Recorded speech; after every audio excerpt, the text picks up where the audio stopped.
Улсын хурлын намрын чуулган завсарлах хугацаанд тойргийнхоо иргэд сонгогчдод улсын хурлаас батлан гаргасан хууль тогтоомжийг сурталчлах, иргэд сонгогчдынхоо дуу хоолойг сонсох зорилгоор хөдөө орон нутагт ажиллаж буй улсын хурлын гишүүн Отгоон Батнасан энэ сарын 15-ны өдөр мөн хайрхан суманд ажиллалаа. Улсын хурлын гишүүний томилолтын баг бүрэлдэхүүнд аймгийн иргэдийн төлөөлөгчдийн хурлын дарга Пүрэвганд тусмаас сонгогдсон аймгийн иргэдийн хурлын төлөөлөгч Болдбаатар, аймгийн иргэдийн хурлын төлөөлөгч Бат Эрдэнэ болон албаны бусад хүмүүс багтан ажилласан юм а. Улсын хурлын гишүүн Отгоон Батнасангаар ахлуулсан ажлын хэсэг сум орон нутгийн удирдлагуудтай уулзаж цаг үеийн ажлын талаар мэдээлэл солилцоод сумын иргэд хөдөлмөрчдтэй уулзалт зохион байгууллаа.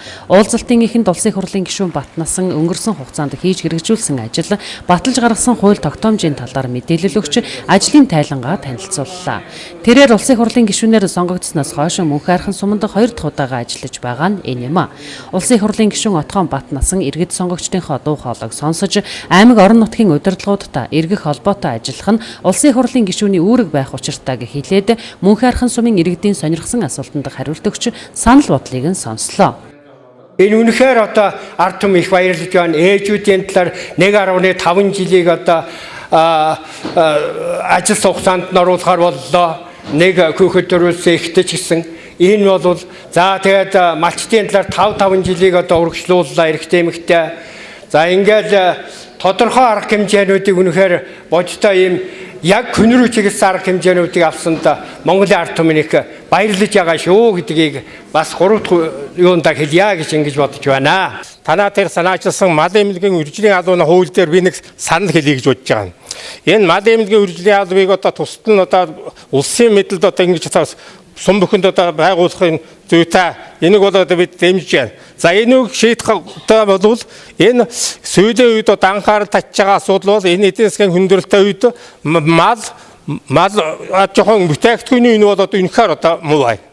Одоо дооцогтой хүрсэн. Одоо малын үнэг чинь одоо ер нь тэгээд энэ жил бол одоо төлгөө хурга шиг бол одоо энэ чинь 10-20 төгрөгөөр одоо ингэ шүтдэгч шүү дээ. Ийм учраас энэ малчд бол одоо малаа бол одоо борлуулж байна. Өөр мөнгөнөөс одоо болцоо байхгүй. Энэ ийм учраас одоо энийг шийдэхэд бол энэ мал эмнэлгийн үржлийн албаны дагуулад өөрөөр хэлбэл энэ ченжүүдээс одоо ченжээр гараар дамжих юм бол энэ хизээч энэ малын асуудлууд үүнд орохгүй. Тийм учраас энэ мал эмнэлгийн үржлийн албыг дагуулад бол тэнд агентлаг байгуулж сумд бүр улсын мэдлийг ингэж одоо энийг одоо борлуулалт хийдэг, эрүүл мэндийн хариуцдаг, борлуулалтын хариуцдаг ийм л одоо асуудлыг шийдэхгүй бол энэ одоо асуудал цаашдаа бол одоо малж үнд орохгүй, малж хом бүтээгдэхүүн жолигт үнд орохгүй. Энэ чинь бид өнөөдөр энд одоо малын махаа бол нэг одоо энд янз бүртэй. Шал одоо 3,000 төгрөгөөр өгөөд аймагт бол мэдээж нэг 5,000 ч юм уу, хэдэн мянгаар ч юм уу ингээд цаашаа дамжаа явж байгаа шүү дээ. Ийм учраас энийг ингэж төр бол одоо гартаа авах асуудал энэ хуультайг хамт шийдэх одоо бодоорой гэж одоо их хурлын гишүүнд одоо хэлье гэж бодож байна. Ер нь одоо малажхан үйлдвэрлэлийг эчэмжүүлэх ямар арга зам байна? Малчтын амьдралыг дэвшлүүлэх арга зам нь бол ийм л юмсуудаар одоо ирээсээр сайжрах байх. Тэгээд одоо гадагшаа гаргадаг нугуус өртөний усыг бол удаадан одоо цэвэрлэж угааж боловсруулах технологи нэвтрүүлэх боломж юу байдгийг. Ийм талаас нь бид нар малчтын ард түмний аж амьдралыг дээшлүүлэх арга чинь одоо сумын дотроос хөгжүүлбэл одоо их чухал байна. Монгол Улсын засгийн газраас өвнөр хятад улсын засгийн газартай байгуулсан гэрээ байгаа. Орчин үеийн гэрчлэлтэд технологи бүхий 12 үйлдвэрийг байгуулж байгаа гэсэн. За энэ 12 үйлдвэрийн нэгийг бол Ховд аймгийн төв дээр Ховд аймагт байгуулж байгаа шийдсэн хөсөлтөд тавьчихсан байгаа. Яагаад гэвэл бидэнд бол том зах зээл байгаа. Яагаад гэвэл өвнөд хятадаар улстай хэлэлдэг.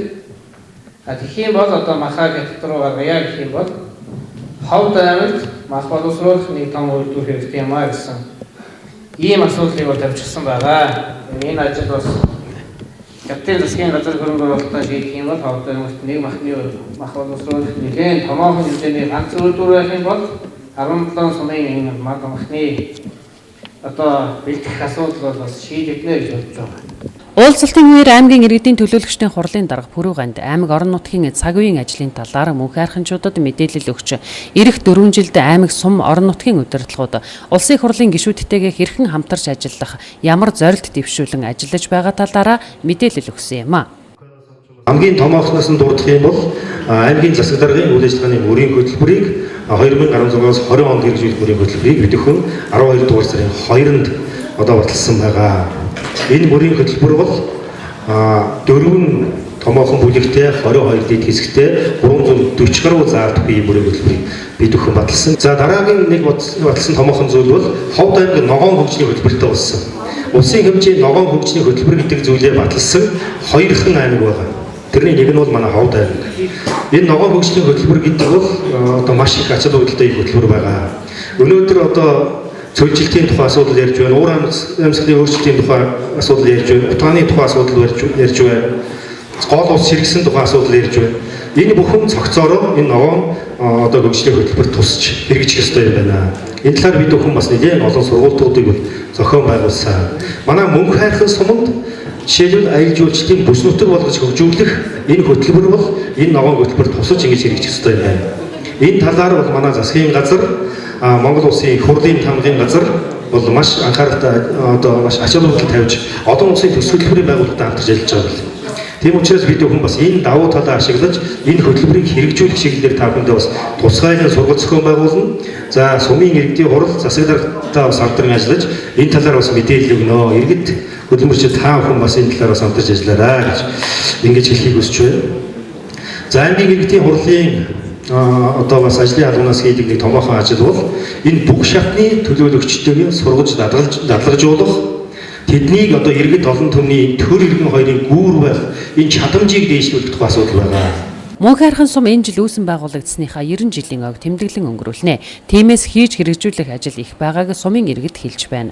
Орон нутгийн сонгуулиас хойш сумын засаг даргын томилгоо удаашрснаас шалтгаалan төлөвлөсөн ажил хойшлогдсон, хугацаа алдсан гэдгийг сумын иргэд шүүмжилж байсан юм а. Гэлээгээд зүгээр суух биш, сумын шинэ удирдлагууд алдсан хугацаагаа нөхөж илүү санаачлахтай эрч хүч урам зоригтойгоор ажиллах хэрэгтэйг улсын хурлын гишүүн Батнасан аймгийн иргэдийн төлөөлөгчдийн хурлын дарга Пүрэв Ганд нар сум орон нутгийн удирдлагуудад хэлж дэмжиж ажиллахаач илэрхийлсэн юм а. Ховд аймгийн мөнх хайрхан сум байгуулагдсан түүх 90 жилийн 2017 онд тохиож байгаа. Энэ аваг өгтөж бид бүхэн бас 90 бүтээлч ажлыг санаачлан баг хамт олон албан байгууллагууд ард иргэдийнхээ тусламжтайгаараас 90 бүтээлч ажлыг санаачилж хийн энэ ажлынхаа төлөвлөгөө одоо гаргаж иргэдийн урлаараа батлуулж энэ ажлынхаа хүрээнд бас Ховд аймгийн удирдлагууд Улаанбаатар хотын одоо улсын хурлын гишүүдтэй уулзаж бас нутгийнхаа 90 жилийн бүтээлч ажлын хөрөнгө мөнгийг босгох ажил байгаа. Уулзалтын дараа улсын хурлын гишүүн Отгоон Батнасан мөнх хайрхан сумын 70-аас дээш настай